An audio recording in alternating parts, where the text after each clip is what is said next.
কি অবস্থা? গুড। তো ভালো হইছে। সারাটা সময় যদি হারাইছে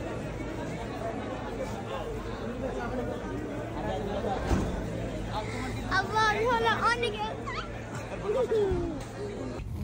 এই যে আমরা এয়ারপোর্ট থেকে বের হয়ে এখন যাচ্ছি চাঁদপুরের উদ্দেশ্যে, কিন্তু আমাদের সামনে সাদা কালারের একটা ট্যাঙ্ক দাঁড়িয়ে আছে।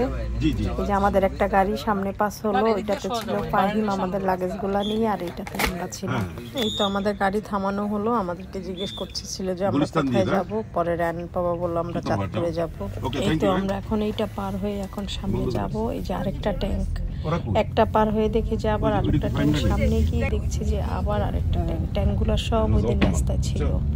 মানে আমরা জুলাই মাসটা ছিল যে কি ভয়ানক, আসলে যারা বাংলাদেশে ছিল তারা জানে। আর আমরা তো বাংলাদেশে গিয়ে তখন যে কি বিপদে পড়ছি, মানে একমাত্র রাস্তায় তখন শুধু একমাত্র ইমার্জেন্সি ছাড়া আমাদের গাড়ি ছিল মনে হয় যে একটা দুইটা গাড়ি পাস হচ্ছিল, বেশি না ইমার্জেন্সি যেগুলো ওগুলা ছিল, আর আমাদের দুইটা গাড়ি ছিল।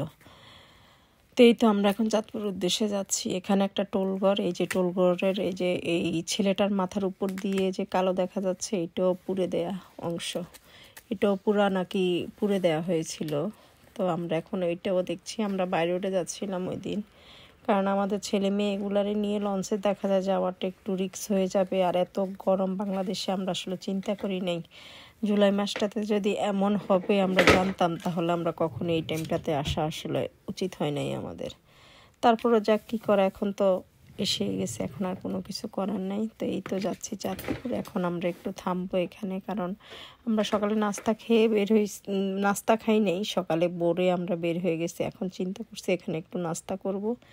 তো আমরা এখানে ঢুকে দেখি যে ওদের এখনও ওরা ডাইনিং হল ওপেন করে নাই, জাস্ট ক্লিনিং করছে। তো আমরা এখন বাইরে একটু ঘুরবো, ঘুরে ওরা এখন ক্লিনিং করা পর্যন্ত আমরা অপেক্ষা করব। ওরা ক্লিনিং করে তারপরে আমাদেরকে ডাকবে, তারপর আমরা এখানে নাস্তা করব। নাস্তা করে আমরা আবার চাঁদপুরের উদ্দেশ্যে রওনা দিই। রাইডটাকে সবাই নিতে চায়, কিন্তু ও কারো কোলে যাবে না। ও শুধু ওর বাবার কোলে আর আমার কোলে, এই দুই জায়গা ছাড়াও কারো কোলে যেতে চায় না। তোরা সবাই ওকে সাথে যে আসো বাইয়ের এটা দেখাবো ওইটা দেখাবো, না কারো কাছে যাবে না, শুধু আমার আর রাজার কোলে থাকবে।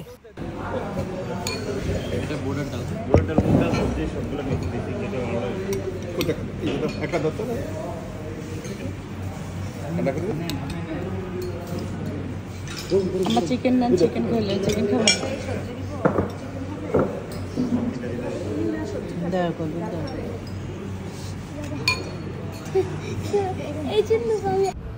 এই তো আমাদের নাস্তা খাওয়া শেষ, এখন আমরা আবার চাঁদপুরের উদ্দেশ্যে বের হলাম।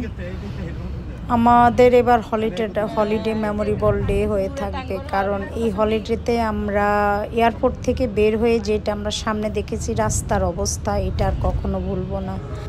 আমাদের দেখা অন্যরকম বাংলাদেশ আমরা প্লেন থেকে নেমে দেখেছি।